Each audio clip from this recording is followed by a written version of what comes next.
Samantala, nasunog naman ang dalawang commercial building sa Binondo, Maynila. Umaabot sa mahigit 6 na milyong pisong halaga ng mga ari-arian ang natupok sa nasabing sunog. Si Jim Tejano sa balitang yan.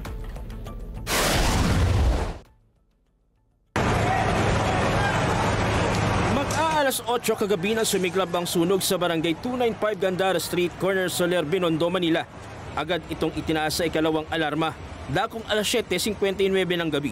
Pahirapan ang pag-apula sa apoy dahil sa laman ng bodega at ventilasyon nito. Sa establishment na involved po natin is mga auto supply po siya. At yung iba po ay mayroon pong mga stock ng mga gulong. At yung iba naman po, alam naman po natin yung mga auto supply. Meron po tayong mga rubber, mga gasket. Napakadami po talaga ng stock nila. Bukod sa mga piyesa ng sasakyan, nadamay din ang hindi bababa sa 5 pamilya na nakatira sa mga nasunog na gusali. Ayon sa BFP, aabot sa 6 na milyong pisong halaga ng mga ari-arian ang napinsala sa nangyaring sunog. Tumagal ng halos 5 oras ang sunog bago ito tuluyang naapula pasado alas 12 kagabi. Kaugnay nito, 2 fire volunteer naman umano ang nagtamo ng minor injuries.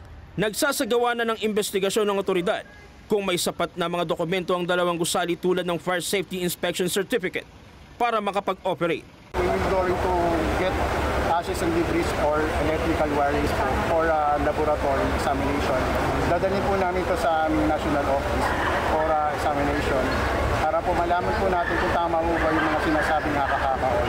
Jim Tejano, para sa mata ng Agila, matatag, matapang, matapat.